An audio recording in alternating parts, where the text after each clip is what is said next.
Você pode orar, louvores entoar, mas salvar-se jamais. Cuidado, meu amigo, pra não se arrepender quando for tarde demais.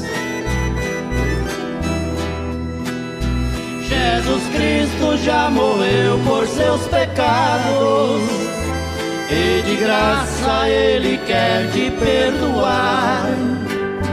Ele é o caminho, a verdade e a vida, e somente nele deves confiar. Quem salva é Jesus e ninguém mais. Outro Salvador podes procurar, mas não acharás jamais. Quem salva é Jesus e ninguém mais. Outro Salvador podes procurar, mas não acharás jamais.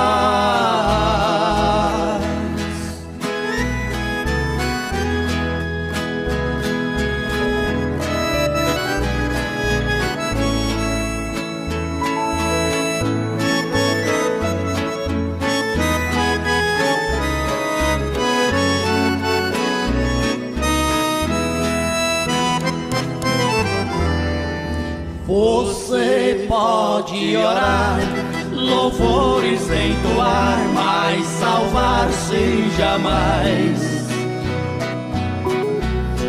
Cuidado, meu amigo, pra não se arrepender quando for tarde demais. Jesus Cristo já morreu por seus pecados e de graça Ele quer te perdoar. Ele é o caminho, a verdade e a vida, e somente nele deves confiar. Quem salva é Jesus e ninguém mais. Outro Salvador podes procurar, mas não acharás jamais. Quem salva é Jesus e ninguém mais. Outro Salvador podes procurar, mas não acharás jamais.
Nós vamos ler a Bíblia no capítulo 4 do Evangelho segundo São João.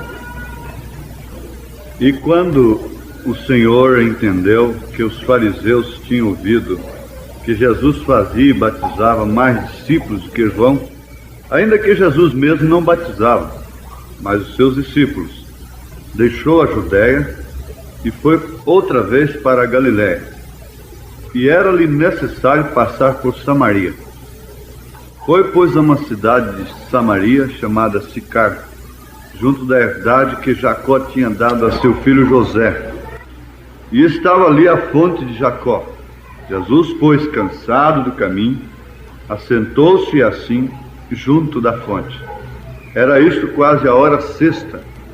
Veio uma mulher de Samaria tirar água. Disse-lhe Jesus: dá-me de beber, porque os seus discípulos tinham ido à cidade comprar comida. Disse-lhe, pois, a mulher samaritana: como sendo tu, judeu, me pedes de beber a mim, que sou mulher samaritana? Porque os judeus não se comunicam com os samaritanos. Jesus respondeu e disse-lhe: se tu conheceras o dom de Deus, e quem é o que te diz, dá-me de beber, tu lhe pedirias, e ele te daria água viva. Disse-lhe a mulher: Senhor, tu não tens com que atirar, e o poço é fundo. Onde, pois, tens a água viva? És tu maior do que nosso pai Jacó, que nos deu o poço, bebendo ele próprio dele, e seus filhos e seu gado? Jesus respondeu e disse-lhe: qualquer que beber desta água tornará a ter sede, mas aquele que beber da água que eu lhe der nunca terá sede, porque a água que eu lhe der se fará nele uma fonte d'água que salte para a vida eterna. Disse-lhe a mulher: Senhor, dá-me dessa água, para que não mais tenha sede, e não venha aqui tirá-la. Disse-lhe Jesus: vai, chama o teu marido e vem cá. A mulher respondeu e disse: não tenho marido. Disse-lhe Jesus: disseste bem, não tenho marido, porque tiveste 5 maridos, e o que agora tens não é teu marido. Isto disseste com verdade. Disse-lhe a mulher: Senhor, vejo que és profeta. Nossos pais adoraram neste monte, e vós dizeis que é em Jerusalém o lugar onde se deve adorar. Disse-lhe Jesus: mulher, crê-me, que a hora vem em que nem neste monte, nem em Jerusalém adorareis o Pai. Vós adorais o que não sabeis. Nós adoramos o que sabemos, porque a salvação vem dos judeus. Mas a hora vem, e agora é, em que os verdadeiros adoradores adorarão o Pai em espírito e em verdade, porque o Pai procura a tais que assim o adorem. Deus é espírito, e importa que os que o adorem em espírito e em verdade. A mulher disse-lhe: eu sei que o Messias, que se chama o Cristo, vem. Quando ele vier, nos anunciará tudo. Jesus disse-lhe: eu o sou, eu que falo contigo. E nisso vieram os seus discípulos e maravilharam-se de que estivesse falando com uma mulher. Todavia nenhum lhe disse: que perguntas? Ou por que falas com ela? Ninguém teve curiosidade. Deixou, pois, a mulher o seu cântaro e foi à cidade e disse àqueles homens: vinde, vede um homem que me disse tudo quanto tenho feito. Porventura não é esse o Cristo? Saíram, pois, da cidade e foram ter com ele. São João, capítulo 4, versículo 1 ao 30. Te pedimos, ó Pai, mais uma vez, aquilo que não podemos fazer é confirmar a Tua palavra, vivificá-la pelo Teu Espírito Santo, em nome de Jesus Cristo. Esperamos isto do Senhor, nesse instante. Amém, Senhor. Amém. Podeis assentar-nos. Se vocês querem anotar, eu tenho aqui a anotação de 7 itens. Primeiro, não estamos aqui para mudar a mente de Deus. Segundo, você tem que se admitir no plano de Deus por fé. Terceiro, fé perfeita reconhece o que Deus fez por você quando você ainda era pecador. Salmo 103. Bendiz, ó minha alma, o Senhor. Quarto, essa fé te coloca na economia de Deus. Quinto, nas horas mais impróprias é que Ele se manifesta.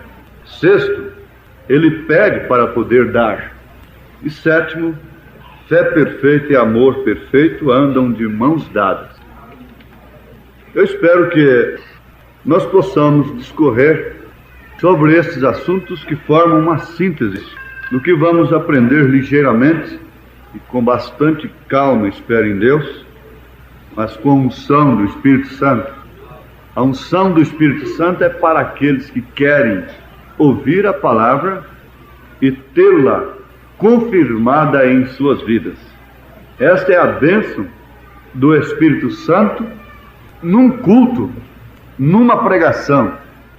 Ter a palavra de Deus confirmada, vivificada pelo Espírito Santo em seu coração, em sua vida. Então, não é o quanto o pregador possa te emocionar através do dom, da eloquência, mas é o quanto o Espírito Santo possa tomar esta palavra e vivificá-la em seu coração, em sua vida. Esse é o fator principal de um culto. Isso se torna em um acontecimento espiritual na sua vida. Cada culto, Deus te fala. Cada reunião, Deus fala a você, particularmente. Você ouve o assim diz o Senhor. Às vezes, mesmo em relação a alguma coisa que você nem está cogitando, perguntando ou esperando uma resposta sobre aquilo. E às vezes Deus deixa você com a sua curiosidade e com a sua ansiedade de saber de determinada resposta para alguma pergunta que tem se tornado uma coisa muito importante na sua vida. E Ele está te dando outras respostas, mas você está com a mente tão ocupada naquele assunto que você não ouve outras respostas. Por isso que bom é que nós pudéssemos nos descontrair, pudéssemos entrar no Espírito, mesmo quietos, mesmo sem emoção alguma, mesmo sem sensação. Ele diz, fora de Cristo você tem sensação, mas em Cristo você tem fé. Agora, muitas vezes, Jesus Cristo respondeu às pessoas de uma maneira totalmente diferente daquilo que elas estavam perguntando ao pé da letra. Como o caso de Nicodemos. Nicodemos chegou ali e não falou coisa alguma, senão elogiando o mestre. Mestre, sabemos que vens de Deus. E havia entre os fariseus um homem chamado Nicodemos, príncipe dos judeus. Este foi ter de noite com Jesus e disse-lhe, Rabi, quer dizer mestre, bem sabemos que és mestre, vindo de Deus, porque ninguém pode fazer estes sinais que tu fazes se Deus não for com ele. Jesus respondeu e disse, na verdade te digo que aquele que não nascer de novo não pode ver o reino de Deus. Agora, Nicodemos nunca havia pensado naquilo, mas Jesus respondeu de acordo com sua necessidade. E bom é que todos nós pudéssemos orar ao Senhor e falarmos com Ele dizendo, Senhor, fala-nos segundo a nossa necessidade, porque nem tudo que nós pensamos que é nossa necessidade, não é a nossa necessidade. Às vezes nós estamos precisando de um pontapé, ao invés de um carinho. O profeta disse que numa ocasião Moisés estava precisando de um pontapé de Deus. Agora, Ele é onisciente, Ele é onipresente, Ele é onipotente, Ele é Deus, Ele é infinito, e Ele conhece todas as necessidades aqui, nesse instante. Ele conhece todas as nossas necessidades. Mas é que nós nos ocupamos somente com um ponto de vista nosso e deixamos de ouvir a sua voz naquilo que Ele, como um Pai verdadeiro, como um Deus verdadeiro, sabe que estamos mais necessitados. Então não se ocupe muito com uma coisa terrena, não ocupe seu coração muito com um filho incrédulo, com uma filha incrédula, a ponto de não poder orar e a ponto de perder a sua mente, e a ponto de perder sono, e a ponto de perder a saúde, e a ponto de perder o apetite, porque enquanto você está morrendo por causa de uma pessoa, você está perdendo às vezes, você não deixa que Deus fale. Você entra na igreja só pensando na compra daquele automóvel, você entra na igreja só pensando naquela viagem que você vai fazer, e o pregador está falando e a sua mente está puxando para lá, e você está lutando para ver se concebe. Mas a nossa carne é como um animal selvagem que você consegue laçá-lo e ele estica aquela corda. Se você der 1 milímetro de folga, automaticamente aquela corda estica mais 1 milímetro. Se você der 1 metro para ele, ele vai manter aquela corda na mesma tensão que estava. Se você der 2 metros, ele vai manter, porque a sua tendência é evadir-se. E a nossa carne, a tendência dela é evadir-se de Deus, é fugir de Deus. Mas hoje eu vi a fotografia do irmão Branham, a coluna de fogo, e eu agradeci a Deus. Oh Senhor, essa mensagem é uma corda que amarra a gente em Cristo. A mensagem deste homem é uma corda que amarra a gente em Cristo. A carne está puxando, a corda está sempre tensa, esticada. A carne está sempre puxando ao contrário. E 1 milímetro que você dá de folga, ela estica. Se você dá 1 metro, ela vai embora. Até onde essa corda poderá nos segurar? Bom, eu espero que todos possamos entrar no Espírito. Você vê que aquela mulher, ela não estava muito incomodada com o seu estado. Pelo que acabamos de ler, o seu estado era terrível. E, no entanto, Deus se ocupou com ela. E ela não estava nem cogitando em ter um encontro com o Messias, ter um encontro com um profeta. Isso parece muito conosco, né? Nós também não estávamos cogitando, nós não estávamos caçando Elias. Onde está Elias? Aquela viúva não estava caçando Elias, Jezabel estava caçando, mas a viúva não estava. E ele foi lá na sua porta. Isso parece muito com a gente. Aleluia. Eu fico feliz. Nesta hora a gente é mais do que milionário. Isso é muito bom. Antes nós vivíamos jejuando, orando, clamando por alguma coisa que a gente não sabia, e buscando os dons e tudo mais. Mas um dia o Senhor veio atrás de nós, veio nos buscar. Cobrando, disse: nenhum homem busca a Deus, é Deus quem busca o homem. É Deus quem desceu lá naquele poço para buscar aquela mulher. Foi Deus quem foi lá no seu coração, e te trouxe para aqui, para a palavra. E você não está aqui para mudar a mente de Deus, está aqui para Deus mudar a sua mente. Mudar a sua mente a respeito daquele assunto, porque nós queremos que Deus enquadre, que Deus tome forma da nossa mente, do nosso parecer. Essa é a tendência humana. Mas eu creio que se Deus não tivesse dominado a nossa mente, nós não estaríamos aqui. Ele dominou a nossa mente. E nós podemos vê-lo no Filho, no Senhor Jesus Cristo. Ele dominou a mente deste homem, desta mulher, sobre o batismo. E você veio e foi batizado em nome do Senhor Jesus Cristo. E se há algum visitante que deixar Deus dominar sua mente, a primeira coisa que você deseja é ser batizado em nome do Senhor Jesus Cristo. Porque seus pensamentos acerca de Deus caem por terra.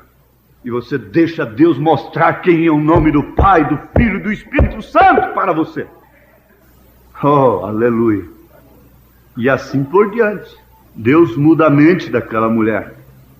Então nós não estamos aqui para mudar a mente de Deus a respeito de questão alguma, a respeito de sua vontade para cada um de nós aqui, nessa plataforma, entre esses diáconos, entre essas irmãs, estes irmãos. Há uma vontade de Deus acerca de cada criança que ainda está no ventre. Deus, sendo Deus, sabe o que significa melhor do que nós: predestinação. Então eu não tenho que convencer a Deus que Ele deva salvar o meu filho, que Ele deva mudar a mente de minha mulher. Eu não devo convencer a Deus que Ele deva mudar a mente de quem quer que seja. Agora eu posso pedir a Ele, humildemente: Senhor, muda a mente desta mulher, muda a mente deste homem. Porque quando Deus muda a mente de uma mulher, a primeira coisa que ela faz é vestir roupa de mulher. É quando o seu juízo fica são, sarado. Quando um homem tem a sua mente mudada por Deus, não por um convencimento pessoal, por um argumento humano, Deus transforma a vida daquele homem e ele nasce de novo. E Jesus disse: o Pai que está em mim é quem faz as obras. E ele disse: sem mim nada podeis fazer. Porque a palavra diz: quem tem um filho tem também o Pai, tem aquele que faz as obras. Então nós não vamos convencer a Deus de que o mundo deve ser mudado hoje.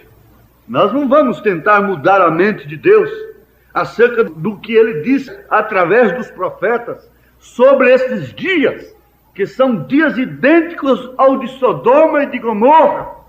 Sob uma súplica de Abraão, Deus pôde retirar a Ló dentro de Sodoma e de Gomorra, mas não mudou seu plano de derreter Sodoma, de fundir Sodoma com fogo que desceria dos céus. Ninguém poderá mudar a mente de Deus acerca do juízo que está sobre a terra e sobre os homens ímpios que têm negado a palavra de Deus. Eles irão de mal a pior. E tendo conhecimento disto, nós começamos a nos preparar, nós nos submetemos à sua vontade, nós obedecemos a sua palavra, e daí então vir a fé absoluta de que estamos dentro do plano de Deus para a redenção, para o rapto, para o arrebatamento. O dia que há um toque divino nesta alma do homem que veio do Senhor, que você não é deste mundo, que você veio de Deus e tem que voltar para Deus, nenhuma dificuldade desta vida poderá te separar do Senhor. Antes, porém, quanto maior for a dificuldade, mais você se aproxima de Deus, porque você tem que se admitir no plano de Deus, como Deus quiser a seu respeito. E aí então é vivificado aquilo que Paulo disse: em tudo dai graças. Ora, irmãos, é necessário que estejamos no Espírito para compreendermos esse item. Se você está dentro do plano de Deus, se você se admite dentro do plano de Deus por fé, após ter esse toque divino em sua alma, que você é um filho de Deus, você constatará que muitas coisas que você encarou a princípio como mal, era Deus agindo para o seu bem.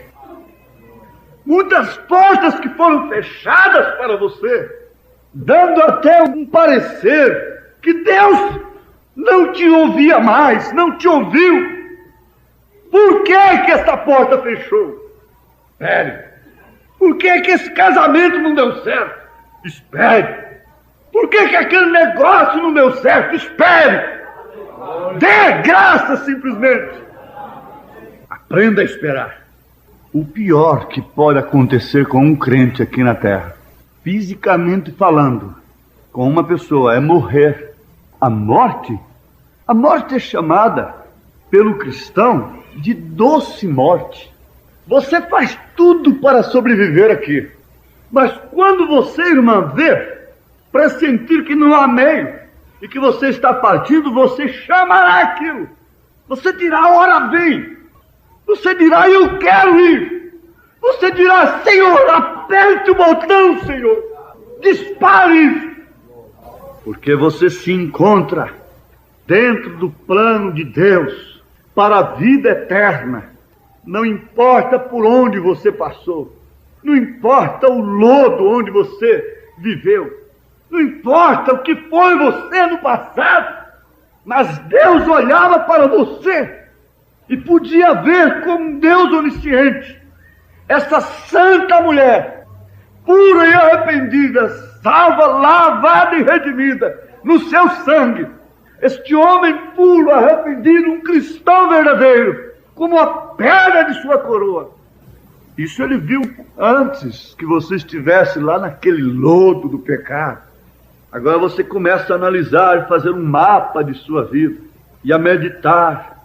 E você tem tempo, às vezes numa madrugada, quando todo mundo ressona, muitos roncam, dentro de sua casa você medita, quem sabe com o barulho da chuva sobre o telhado e um trovão muito longe, rembombando, e você meditando no plano de Deus para a sua salvação individual. E você pensar que naquela cama humilde, ao lado às vezes de um incrédulo, palpita um coração que crê em todas as promessas de Deus, que crê em todo o plano de Deus para a redenção de uma alma. Você não está com isto mudando a mente de Deus, você está se identificando com a mente de Deus. E aí é quando São Paulo diz: mas nós temos a mente de Cristo. Aleluia! Se nós temos a mente de Cristo, nós não tentamos mudar esta mente a respeito de quem quer que seja, mesmo que seja nosso próprio sangue. Veja que coisa linda. Vamos ver aqui a mensagem Fé Perfeita, a partir do parágrafo 91. Ele me encontrou quando eu não era nada, e ainda sou nada, mas agora estou em suas mãos. Aleluia! Ninguém pode mudar a mente de Deus a respeito de você. Ninguém pode mudar a mente de Deus a respeito do mais vil pecador. Ninguém pode mudar a mente de Jesus a respeito de Maria Madalena. Ninguém pode mudar a mente de Deus, do Senhor Jesus, acerca daquele ladrão. Os fariseus fizeram tudo. Se ele fosse, na verdade, um profeta, ele saberia que tipo de mulher está lavando seus pés.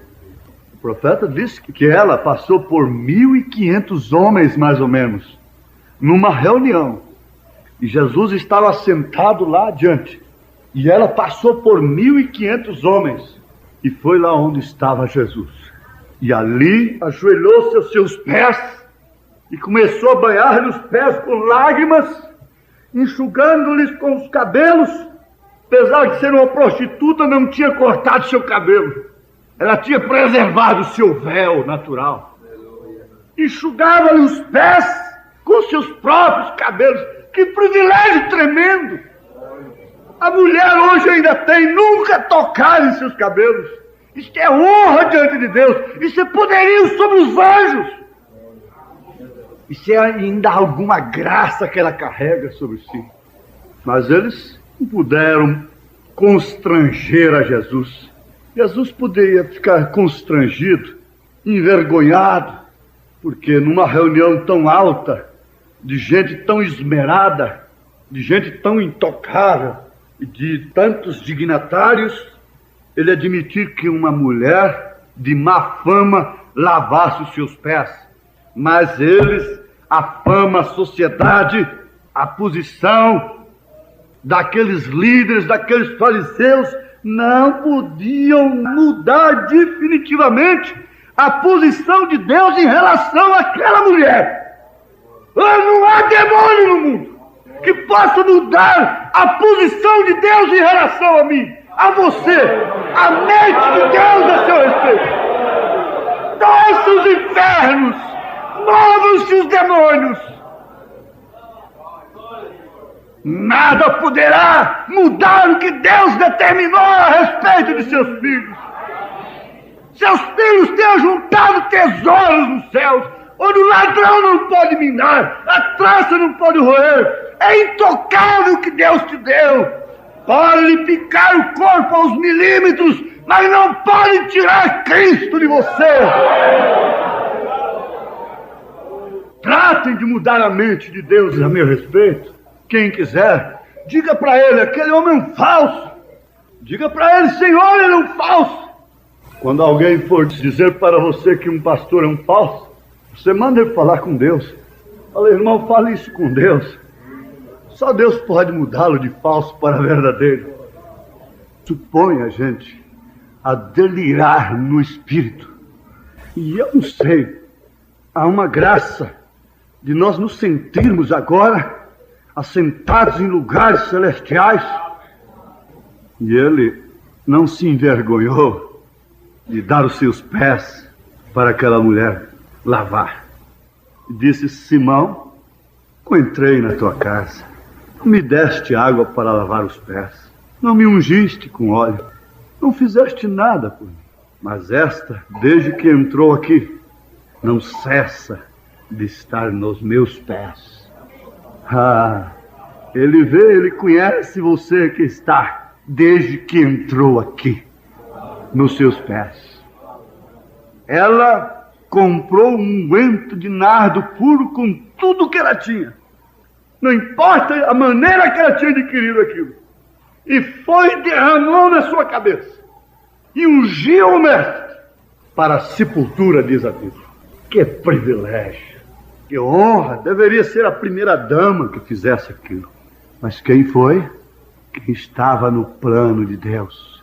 Ninguém podia mudar a mente de Deus quando olhou para a Virgem Maria, aquela garota de 17 anos, casada com um velho viúvo, cheio de filhos, que havia dado a palavra para um velho viúvo, cheio de filhos.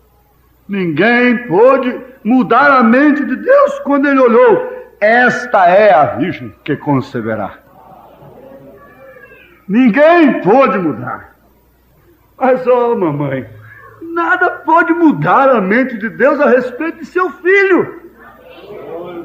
Ainda que ele tenha passado por momentos que tanto você, mamãe, como todos que viram a criação que você deu a ele, podia interrogar o que adiantou orar tanto, ser tão austera, tão rigorosa, e recomendar tanto esse menino a Deus, ele no mundo perdido, mentindo e fazendo coisas horríveis, ele com seu casamento fracassado, brigando todo dia com a esposa, separa um dia e encontra no outro.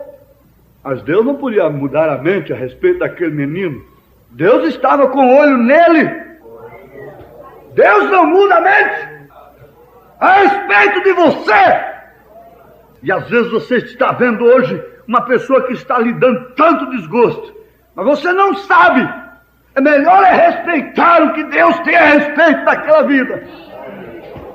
Senhor, me ajuda a respeitar. Eu não sei, por isso o que eu prefiro é esperar.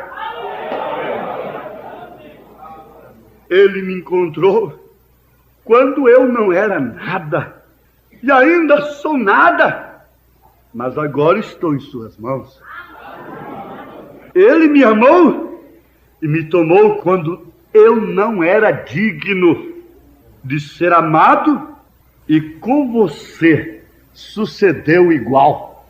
Às vezes a gente chega a pensar, aquele rapaz não merecia uma mulher como aquela, mas uma mulher como aquela não merecia a salvação, por melhor que ela seja. Ele nos tem mudado. O que vale dizer, ele tem mudado a nossa mente. Ele tem mudado a nossa maneira de pensar acerca dele próprio, acerca do batismo, acerca da vida comum, acerca de tudo nesta vida. Ele nos tem mudado. Podemos dizer juntos? Ele nos tem mudado. Ele nos tem mudado. Ele tem mudado a nossa mente. Então não é o que eu penso, não é o que eu sou, é o que ele é. E às vezes eu me encontro tão débil, tão indigno. E o que pode me segurar é justamente isto. Não é o que eu sou, mas é o que ele é. E o profeta de Deus sabia distinguir perfeitamente William Branham de Jesus Cristo. Ele disse: William Branham é o maior inimigo que eu tenho. E Jesus Cristo é o maior amigo que eu tenho. Jesus Cristo é o maior amigo que eu tenho, por isso eu amo. E eu não posso ser um diabo amando tanto a Jesus. Mas ele estava falando desta alma. Ele estava falando do que estava dentro daquele esqueleto humano que podia ser quebrado num desastre automobilístico. Mas ele sabia distinguir perfeitamente William Branham de Jesus Cristo, que muitos hoje não sabem. Sabe por que ele curava canceroso? Sabe por que ele conquistava até as feras com amor? É porque ele distinguia perfeitamente o ego do Senhor. Aprenda a distinguir. E você não ficará aí somente a se matar todos os dias. Você se porá de pé, saltará barreiras e vencerá como um verdadeiro herói de Cristo. Porque é melhor prevenir-se de uma doença do que propriamente curá-la. Melhor é não pecar, mesmo tendo remédio para o pecado, pecar. Agora, irmão, eu não quero formar um mistério a favor da igreja. Vocês entendem que nós somos seres espirituais. E nós somos uma teofania de Deus. E num sentido, nós somos Cristos, nós somos ungidos do Senhor. Deus sentindo dores, Deus padecendo necessidades, Deus andando, Deus falando, Deus viajando, Deus sofrendo, Deus chorando, Deus sorrindo, Deus amando. E isto nos põe num lugar que, por natureza, nós não queremos aceitar. Por natureza humana, por razão, pelos sentidos do corpo, Sara não podia aceitar o que ela estava ouvindo Elohim falar com seu marido. E logo ela começou a arranjar um jeito para cumprir aquilo.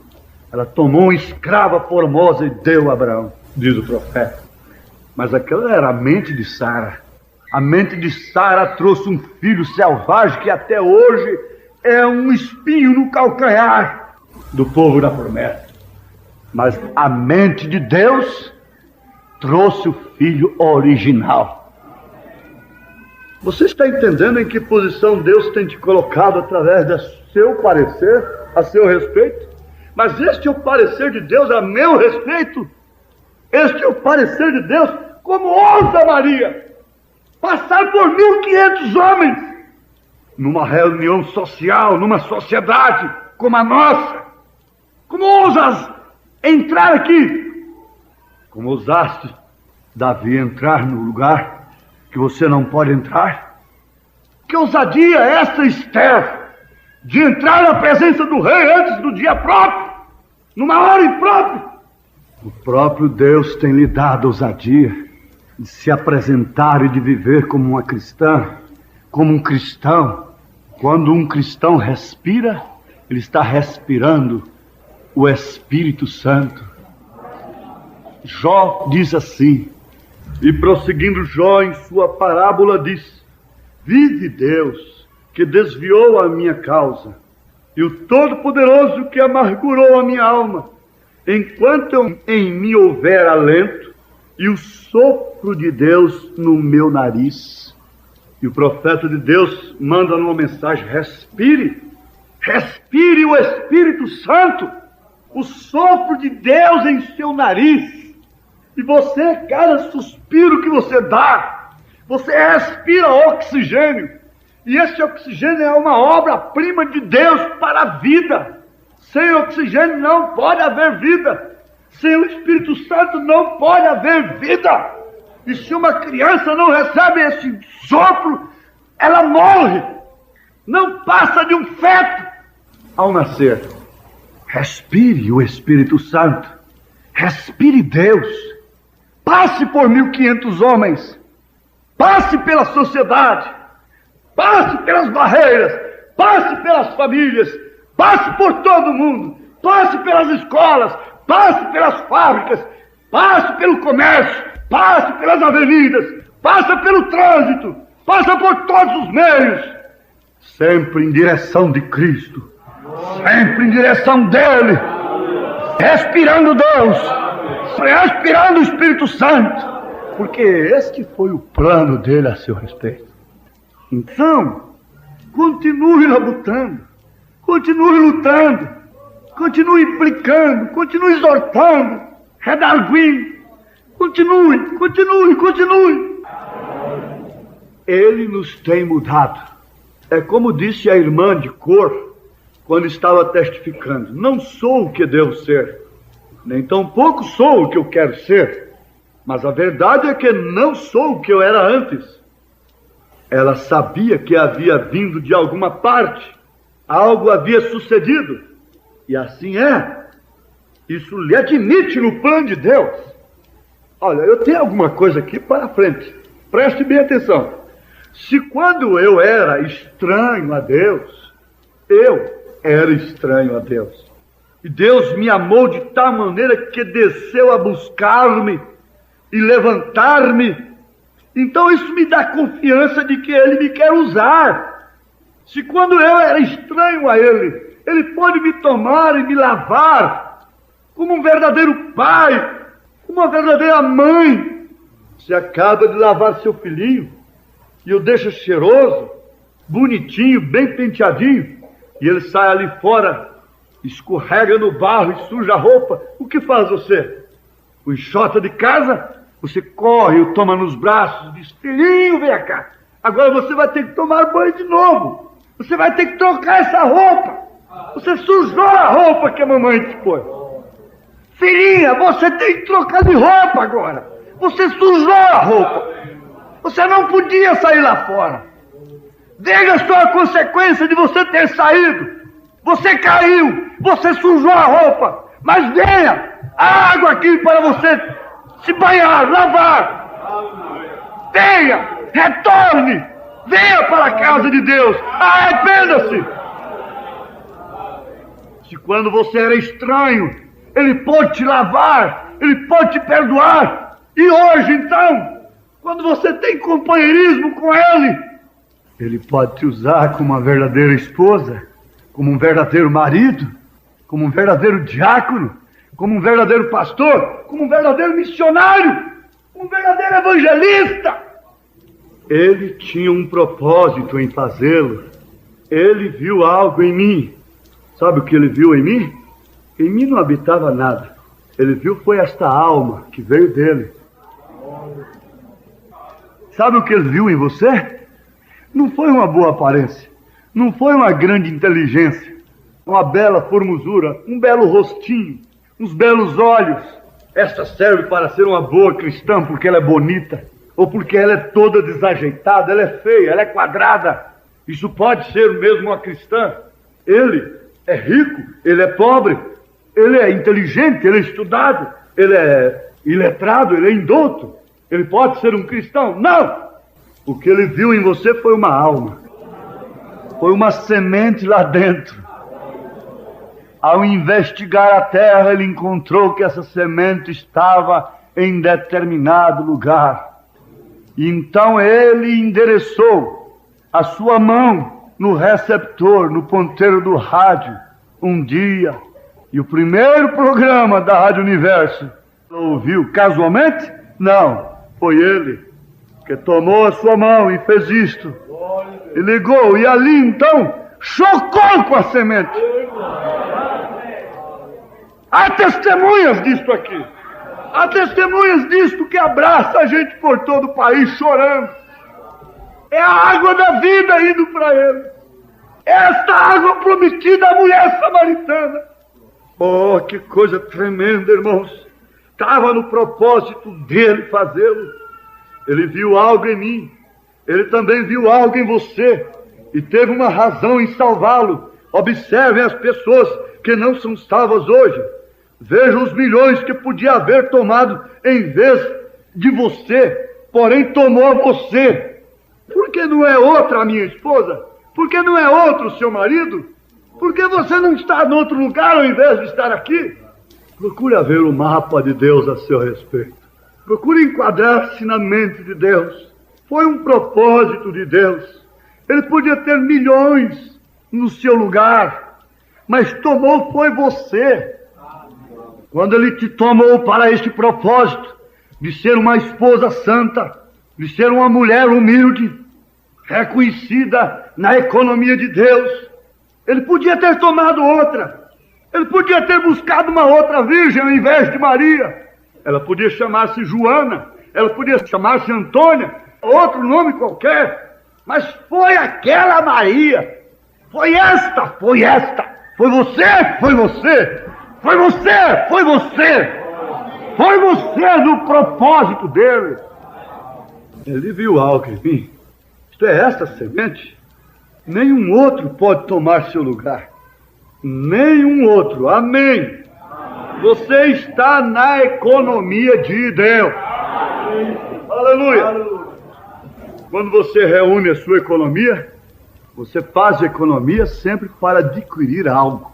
E aquele algo torna-se propriedade sua. E você está na economia de Deus.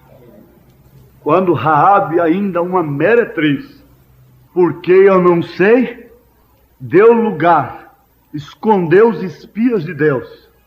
Quando Josué ordenou a derrubada da cidade, disse: olha, aquela casa que tem um cordão vermelho pendurado é a única que não vai cair sob o toque das trombetas. Aquela casa é reservada para Deus. Aleluia. Aleluia. Olha, irmão, como Deus pode olhar de cima e ver todas as coisas, e Ele sabe que você não hesita em dizer não a Satanás. Quando Ele lhe traz as melhores propostas, você não duvida, nem vai perguntar para Deus. Só te serve quem está na economia de Deus. Porque você está na economia de Deus. E como pode ser você depois fazer uma união, fazer pacto, juntar um pedaço de Deus com um pedaço do mundo? Não há acordo com a luz e as trevas. Que consenso há? Não há. Agora, não é aquela moça que fica: será que eu vou perder um casamento e depois eu vou ficar titia? Não. Isto, Satanás.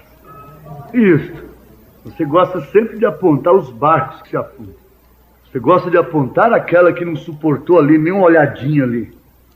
Mas você não aponta estas que estão aí, firmes e já com a opinião formada. Se não for no propósito de Deus, se não estiver dentro da economia de Deus, não é para mim, e mesmo estando aqui dentro. Aleluia! Nenhum outro pode tomar esse lugar. Esse é seu amor para você. Logo não será o seu amor estendido a ele? Ali então existe uma amizade, não importa qual seja a situação. Todas as circunstâncias serão governadas por este amor, o qual produz fé, porque Deus ama você e você ama a Deus. Se amam um ao outro, isso produz fé. Bem, e é impossível que não produza exatamente o que Deus prometeu. Então a fé perfeita é pura, tão pura como o amor.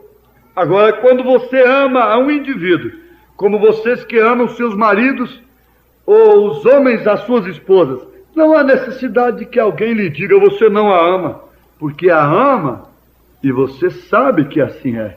Agora, se eu lhe perguntasse: como você pode provar que a ama?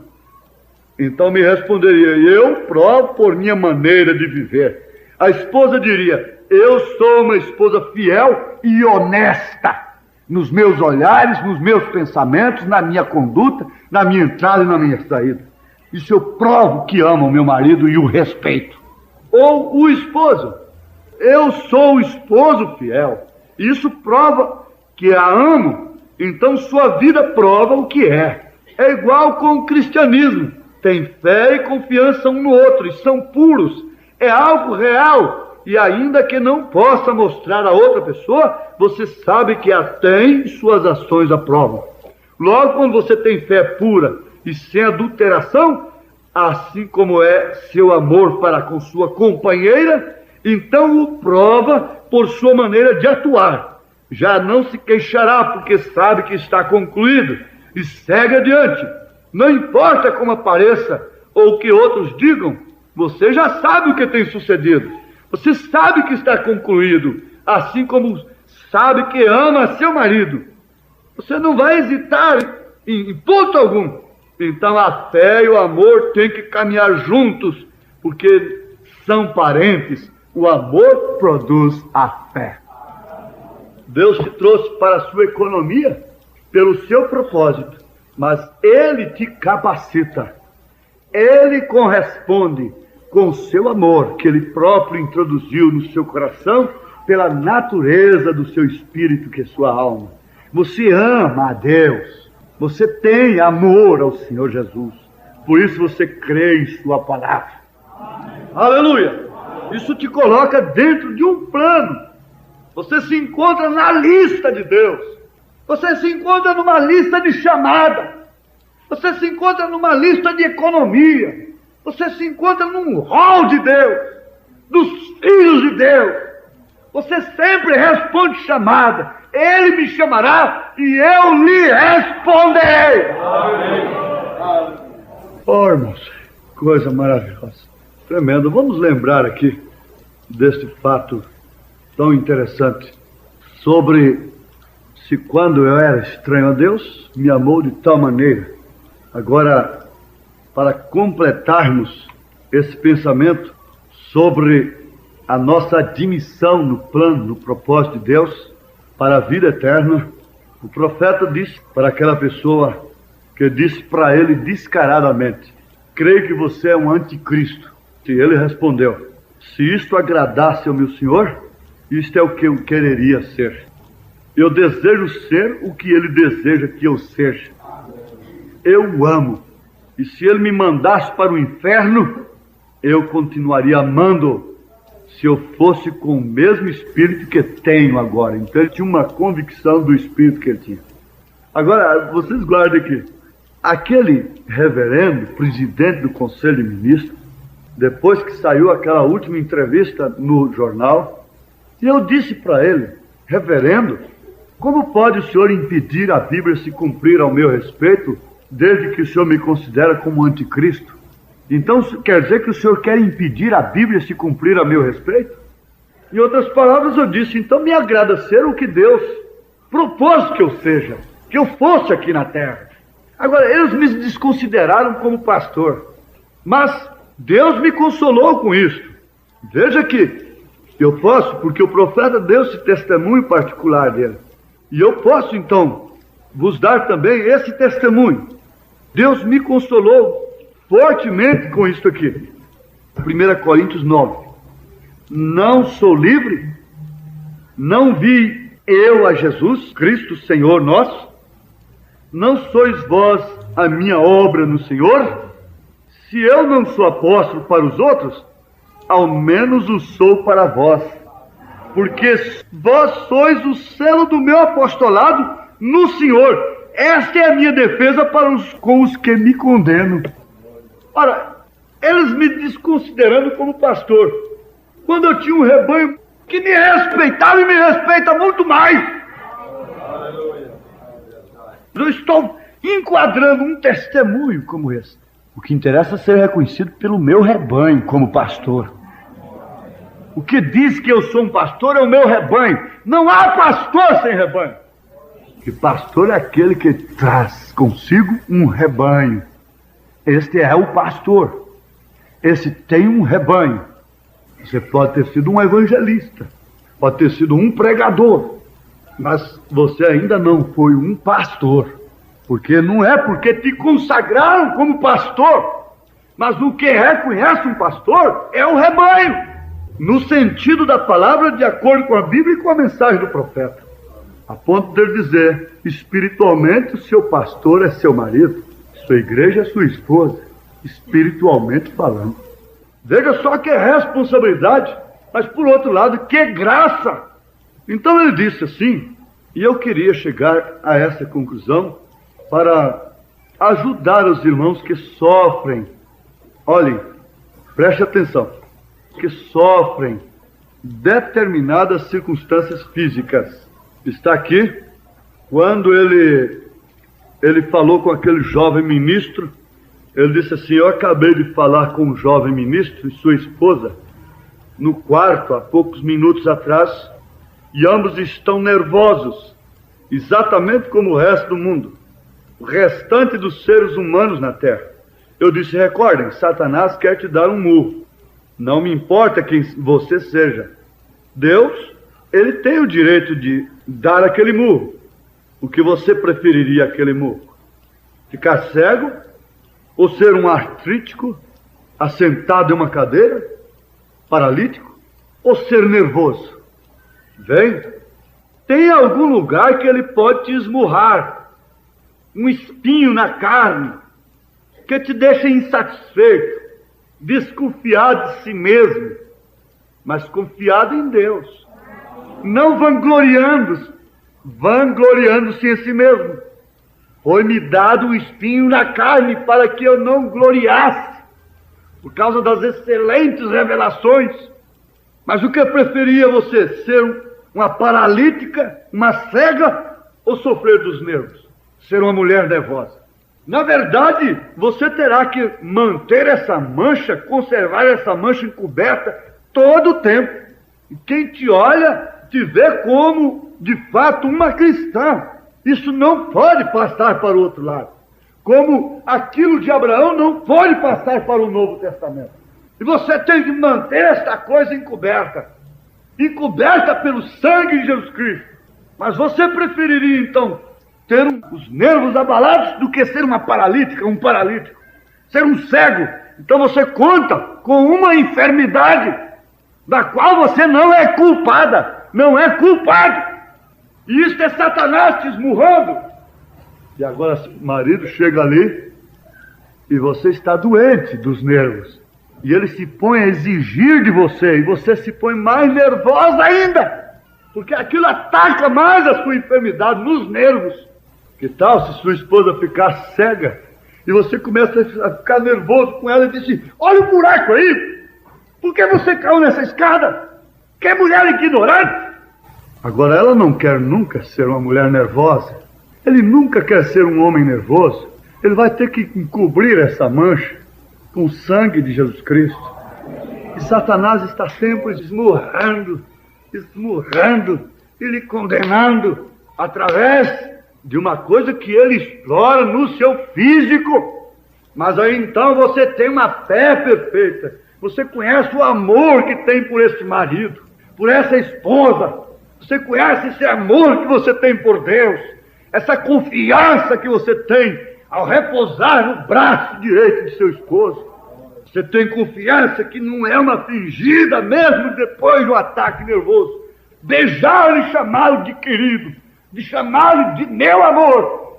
E você não é uma hipócrita, você sofre de um sistema abalado, um sistema nervoso. Isso sobrecarrega a sua alma. Isso põe em teste sua fé, põe em jogo sua salvação, se você chegar a duvidar desse propósito de Deus a seu respeito. Ó Deus, cobre-me esta mancha. Tu conheces a minha fraqueza. Tu sabes onde Satanás me esbufeteia. E eu não concordo com aquilo. Eu nunca queria ser um homem nervoso. Eu nunca queria ser um homem doente dos nervos. Eu nunca gostaria de ser uma mulher nervosa. Mas isso não me tira da economia do Senhor. Há uma mancha, na verdade, mas há um sangue carmesim que foi derramado um dia no qual eu creio. E ele foi derramado para este fim: apagar todos os meus pecados, todas as minhas fraquezas, e não deixar isso passar para o outro lado. E você honra o seu marido.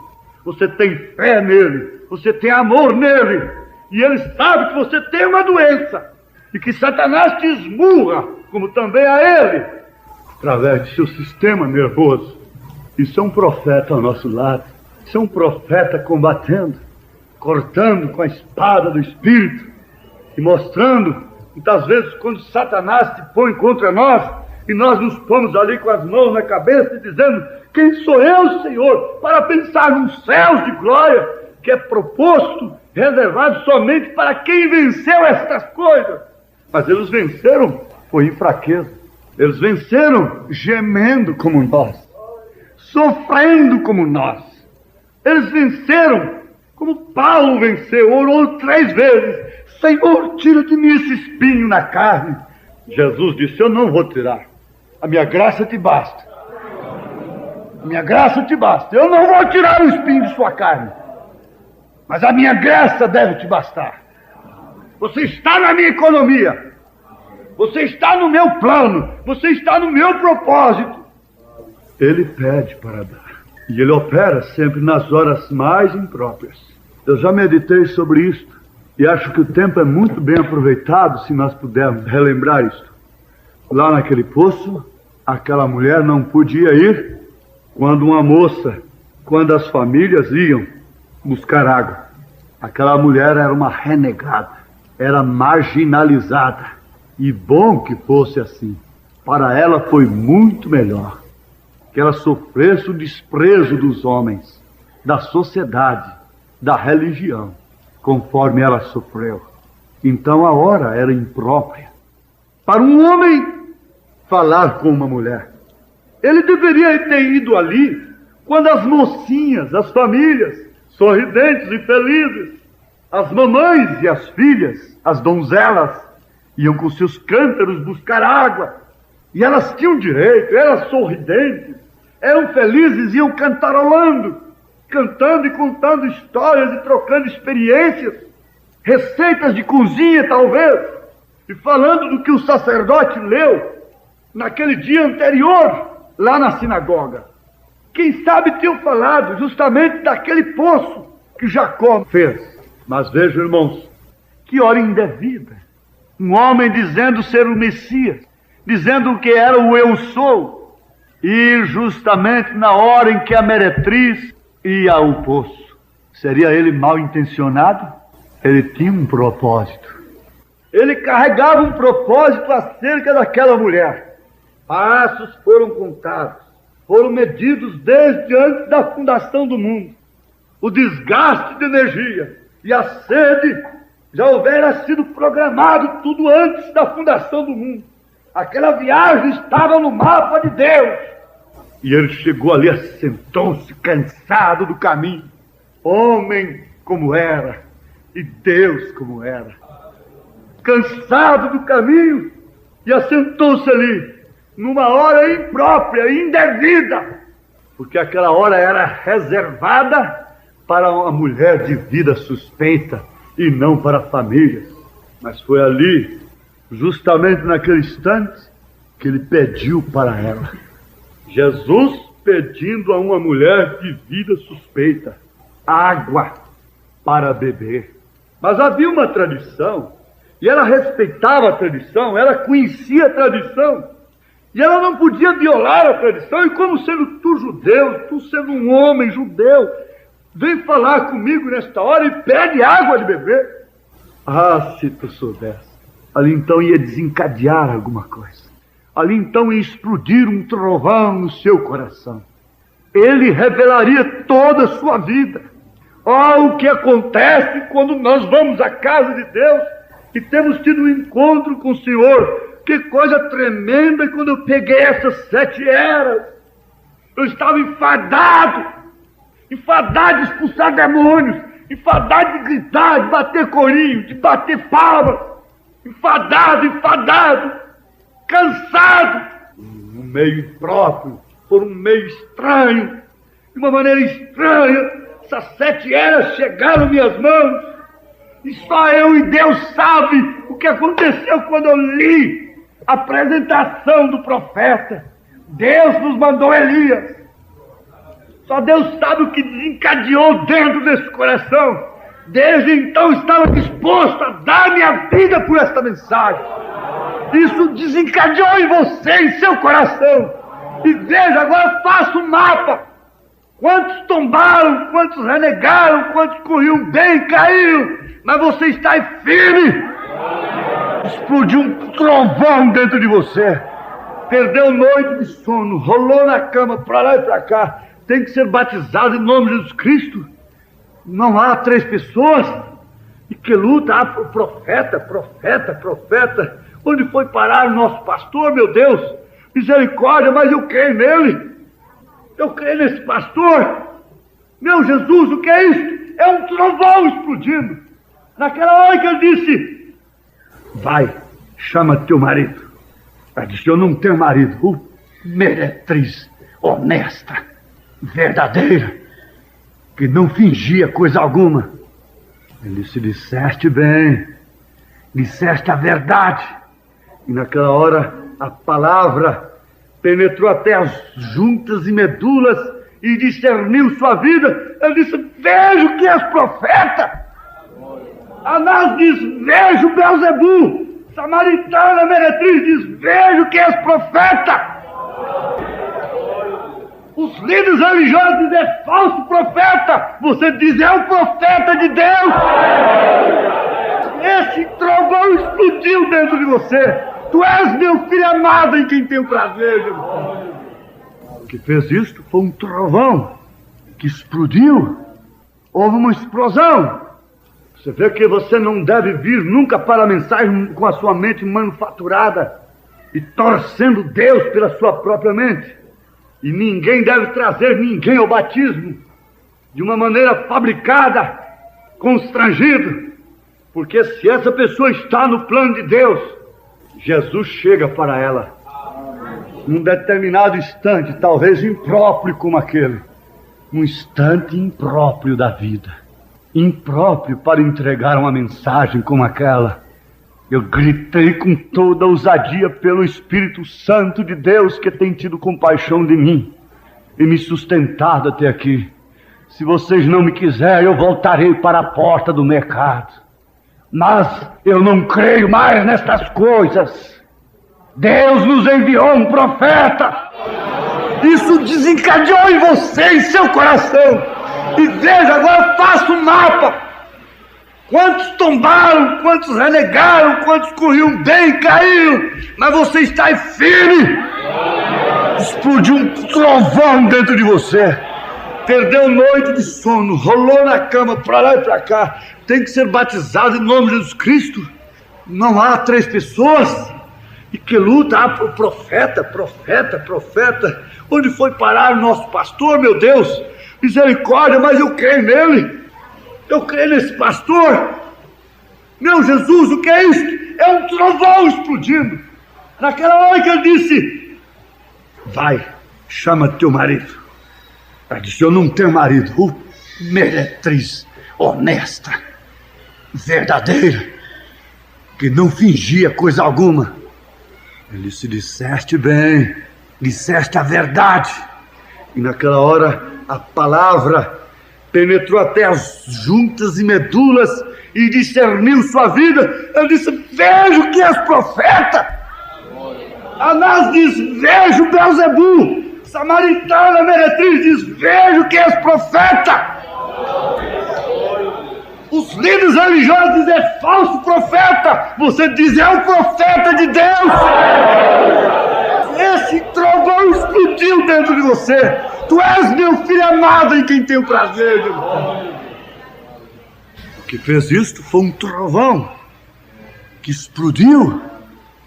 Houve uma explosão. Você vê que você não deve vir nunca para a mensagem com a sua mente manufaturada e torcendo Deus pela sua própria mente. E ninguém deve trazer ninguém ao batismo de uma maneira fabricada, constrangido. Porque se essa pessoa está no plano de Deus, Jesus chega para ela num determinado instante, talvez impróprio como aquele, um instante impróprio da vida, impróprio para entregar uma mensagem como aquela. Eu gritei com toda ousadia pelo Espírito Santo de Deus, que tem tido compaixão de mim e me sustentado até aqui. Se vocês não me quiserem, eu voltarei para a porta do mercado. Mas eu não creio mais nestas coisas. Deus nos enviou um profeta. Oh, aleluia! O plano de Deus, o mapa de Deus tem que ser executado. Ele tem que chegar a um ponto final. Ele faz uma escala que quantas voltas ele queira dar, não interessa, meu Deus. Quantas fases eu tenho que ter, não interessa. Interessa que eu creio que eu estou no teu plano e que chegarei na explosão final, quando Deus infundirá aquele batismo tremendo e essa noiva será levada no rapto. Mas ele pediu para poder dar. Ele pediu à viúva só tinha um pouquinho de azeite, um pouquinho de farinha, mas ele pediu para poder dar mais. Aleluia, porque aquele que tem ser-lhe é dado. Ele pediu 7 pãezinhos, ou 5 peixinhos e 2 pãezinhos, para poder dar milhares. Ele tem te pedido, e através de você, o que tem feito ele? Através de suas orações, ele tem multiplicado sua fé. Você cria uma atmosfera onde você passa. Você é um raio, você é um astro. Você é um ser estranho para o mundo. O mundo não pode te ver. Você é uma teofania de Deus. Você não pode ser visto pelo mundo. O mundo te olha e te vê uma pessoa obsoleta, antiquada e tão natural como as demais. Mas ele está como aquele radar.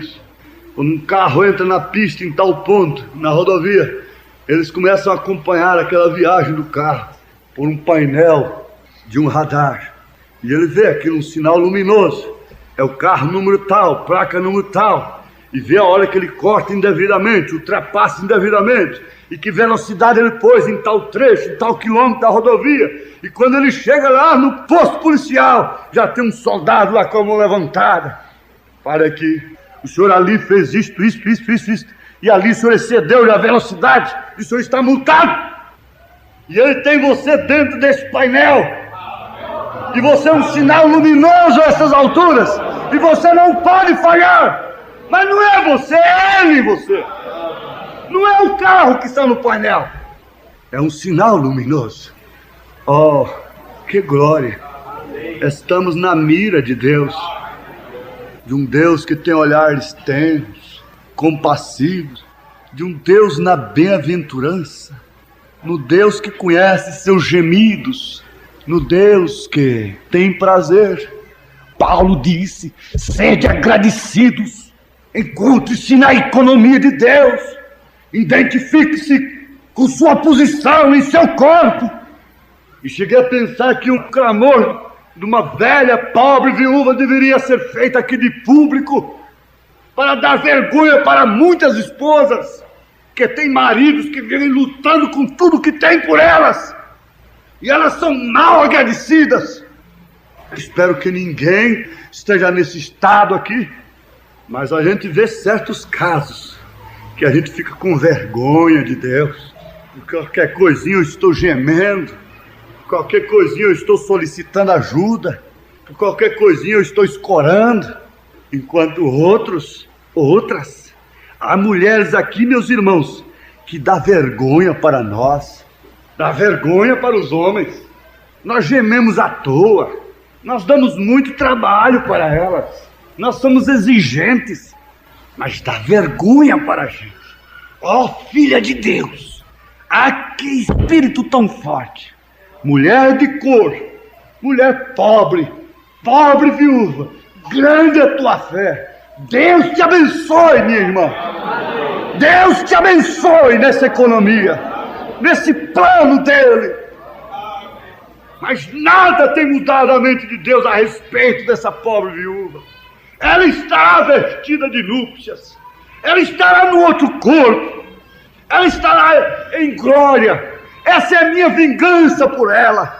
Essa é a minha vingança por vocês, moças humildes, homens trabalhadores. A minha vingança está nisto, que um dia os verei num corpo glorificado, em corpos redimidos, santos e irrepreensíveis, não mais sujeito a transporte, não mais sujeito a circunstâncias algumas. Esta é a vingança, esse é o consolo, esse é o bálsamo de encontrar esse povo, de encontrar essas pobres vidas humanamente falando, lutadoras nesse plano de Deus, nessa economia de Deus, dentro desse mapa divino. Não importa quão pequena seja aquela vila, aquela cidade, quão paupérrima seja ela, mas ela se encontra dentro do mapa do país. Não importa quão pequeno seja você, mas você se encontra dentro do mapa celestial. Você vai ali no mapa e quer saber onde é a sua cidade, qual é o seu estado, e você vai lá e põe o dedo. Está aqui, identifica pelo mapa, e Deus põe o dedo em você. Está aqui, está no meu mapa, está dentro do meu mapa, é minha propriedade, custou meu sangue, custou meu amor, foi gerado por mim, em cadeias difíceis, mas saiu de minhas entranhas. Oh Deus, põe a tua bênção sobre este povo. Aleluia, glória a Deus. Oh Pai, me sinto dirigido a pôr um ponto final aqui, Senhor. Mas eu creio, Senhor, que minhas irmãs e meus irmãos têm saído daqui nesta noite mais convictos e identificados no plano do Senhor, na economia do Senhor, e que nenhum tentará mudar a mente do Senhor acerca de quem quer que seja, acerca da tua vontade a respeito de si mesmo. Não tente mudar a mente de Deus a seu respeito. Irmão, não tente fazê-lo. Simplesmente lhe peça em súplica humilde: Deus, dá-me graça para compreender a tua vontade, a mente do Senhor. Doutrinariamente, Senhor, eu creio que já temos a mente do Senhor. Agora temos a disciplina do Senhor no nosso método de vida. Estamos confiados no meio do trabalho que tu deste para os teus servos, para as tuas servas, a posição de cada um no posto do seu dever. E agora, Deus, tu sabes que muitas enfermidades causam coisas que nós não gostaríamos de tê-las, como o sistema nervoso abalado. Você tem que encobrir esta mancha com o sangue de Jesus Cristo. Ó, irmão, irmã, e você chega a seu marido, e você chega a sua esposa e diga: me ajude a cobrir esta mancha. Não fale dela para ninguém. Me ame, me ajude, porque eu não gostaria de ser assim, mas há esse espinho na minha carne. Oh, que Deus te abençoe, que o Senhor te dê essa força, essa revelação nesta hora.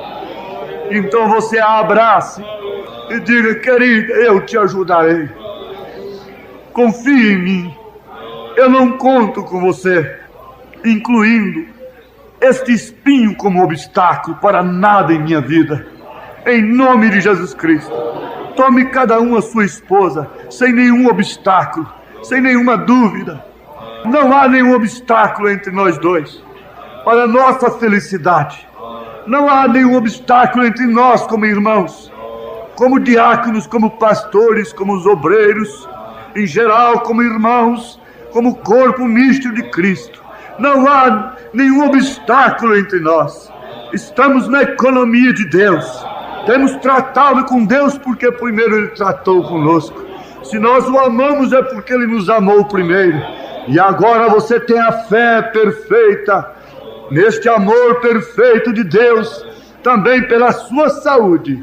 Demônio, tira tua mão imunda dessa propriedade de Deus. E essa irmã saia curada pela fé que está em seu coração nesse instante. E esse irmão saia daqui vencedor, dentro da era do vencedor, dentro do mapa dos vencedores, localizado no lugar dos vencedores, identificado como vencedor, em nome de Jesus Cristo. Ó Deus, toma cada vida na força do teu Espírito, no poder da tua palavra, e unge com teu Espírito Santo as peças de roupa para expulsar espíritos de doenças, espíritos de enfermidades e vícios e opressões.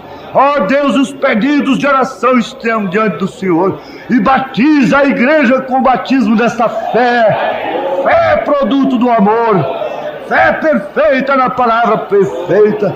Oh, se identifique como filha de Deus, como filho de Deus no plano do Senhor, na economia de Deus, em nome de Jesus Cristo. Graças a Deus sou o que sou, pelo plano de Deus, pelo propósito de Deus. Diga, graças a Deus sou o que sou, pelo propósito de Deus, em nome de Jesus Cristo. Amém, amém, aleluia.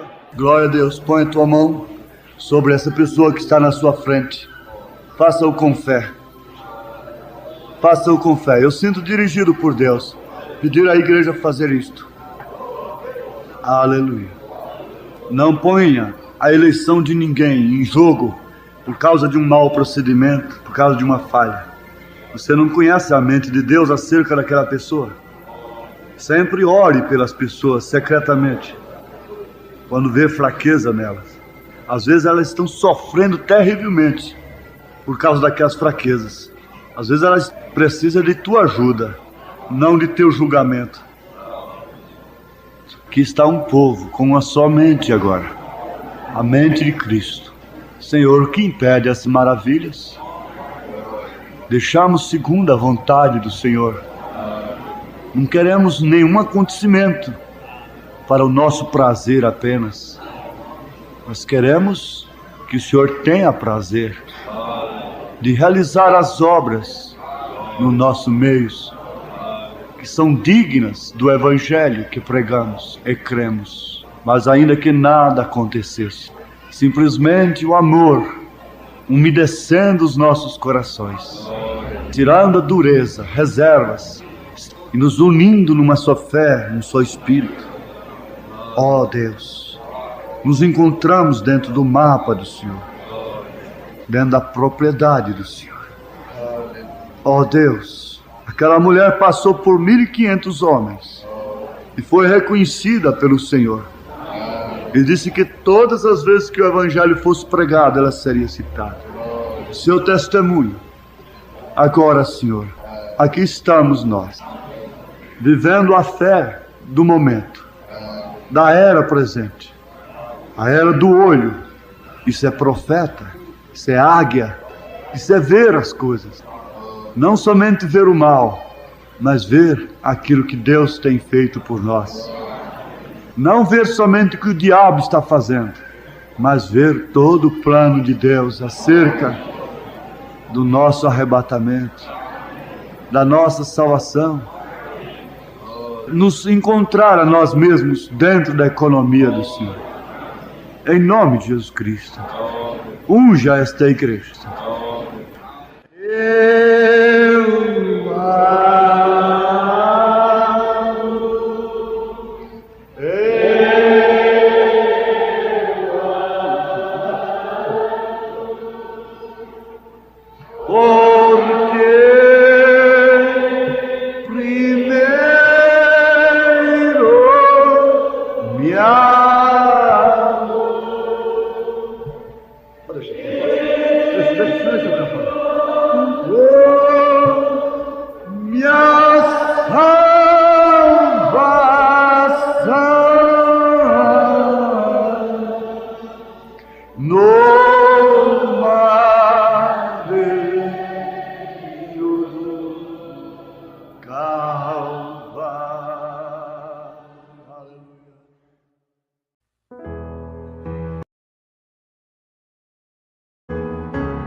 Eis a mão